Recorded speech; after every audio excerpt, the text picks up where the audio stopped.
एक सदी से भी ज्यादा समय से स्विट्जरलैंड दुनिया भर के पैसों के लिए सबसे सुरक्षित पनाहगाह रहा है। राजपाट गिरे, बम फटे, लेकिन पैसा हमेशा जिनेवा और ज्यूरिख की तरफ ऐसे भागता था जैसे वहां के पहाड़ गोलियों से भी बचा सकते हो। फिर भी हाल ही में स्विस नेशनल बैंक एसएनबी ने अपनी बेंचमार्क दर में कटौती की है। अगर दुनिया का सबसे भरोसेमंद वित्तीय बंकर अब अपस्फीति डिफ्लेशन का संकेत दे रहा है, तो हर निवेशक को एक सरल डरावना सवाल पूछना होगा। जब पनाहगाह ही हिलने लगे तो आप छिपेंगे कहां?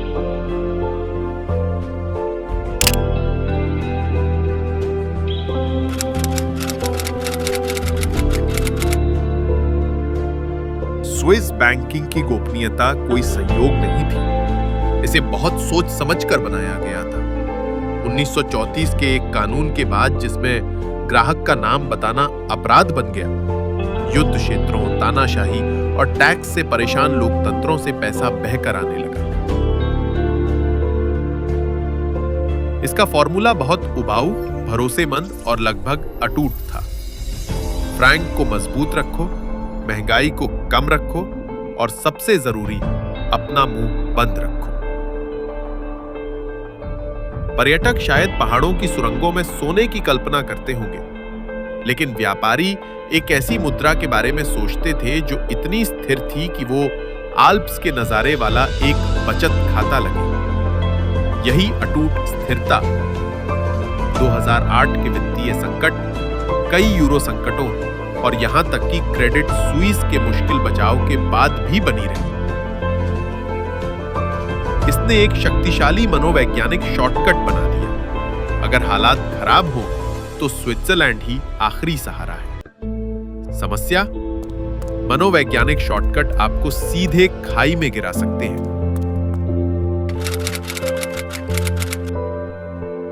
जून 2025 में स्विस नेशनल बैंक ने कुछ ऐसा किया जो उसे बिल्कुल पसंद नहीं है।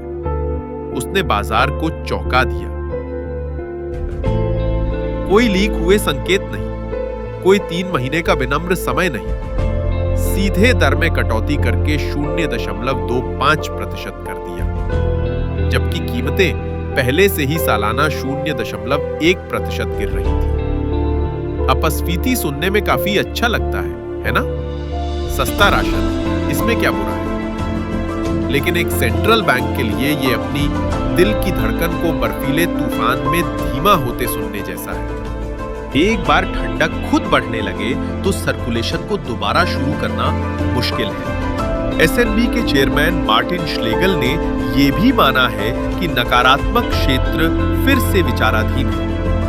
इसका अनुवाद, अब औजारों में बस बर्फ तोड़ने वाली कुल्हाड़ी ही बची है। बाजारों को ये बिल्कुल पसंद नहीं आया। फ्रैंक एक हफ्ते में और मजबूत हो गया, निर्यातक परेशान हो गए और जो भी स्विस नकदी में आराम से बैठे थे, उन्हें एहसास हुआ कि उनकी कमाई अब लगभग शून्य है।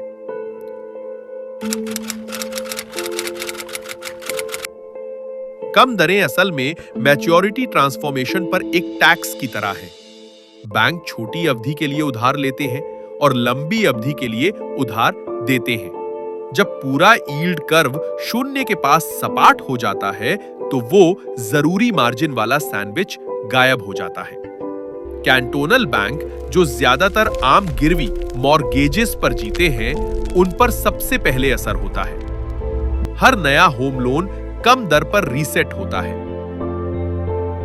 जबकि उनकी पुरानी फंडिंग लागत जिद्दीपन से वही रहती है।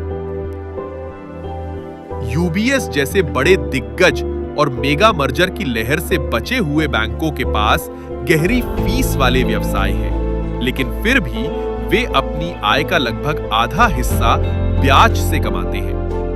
अगर आप वो निकाल दें, तो आप एक प्राइवेट बैंक के लजीज खाने को एक लीन प्रोटीन बार में बदल रहे हैं। इस बीच फ्रैंक की लगातार मजबूती विदेशी मुद्रा संपत्ति के वास्तविक मूल्य को कम कर देती है।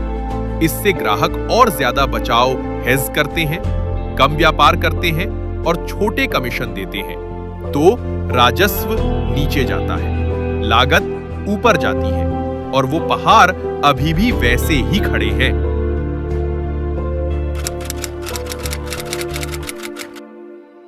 स्विट्जरलैंड कोई अलग थलग द्वीप नहीं है, ये एक वैश्विक मौसम स्टेशन जैसा है। जब एसएनबी नीति में ढील देता है, जबकि फेड और यहां तक कि ईसीबी भी हिचकिचाते हैं, तो पूंजी जिनेवा की ओर ऐसे बहती है जैसे वो आखिरी लाइफ बोट हो।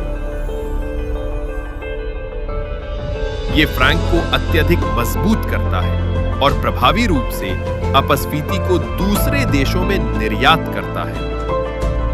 इसे वित्तीय छर्रों की तरह सोचें। एक छोटी खुली अर्थव्यवस्था दर में कटौती करती है और बाकी सब सोचते हैं कि क्या उनका कवच अब कमजोर पड़ गया है। निवेशक आसपास देखते हैं और उन्हें एहसास होता है कि अब कोई सुरक्षित उच्च उपज वाली छिपने की जगह नहीं बची है। जर्मन 2 साल की यील्ड फिर से नकारात्मक है। जापानीज यील्ड कभी बेसमेंट से बाहर निकली ही नहीं और यूएस डेट सीलिंग की सुर्खियां हर तिमाही में एक डर के सब्सक्रिप्शन बॉक्स की तरह आती रहती है। नकदी को कहीं ना कहीं तो रखना ही है, तो वो अक्सर mega cap tech, short term T bills या फिर गद्दे के नीचे चली जाती है। ऐसा लगता है कि अस्थिरता, वॉलेटिलिटी ही एकमात्र ऐसी एसेट क्लास बन गई है जिसमें वास्तविक कमाई है।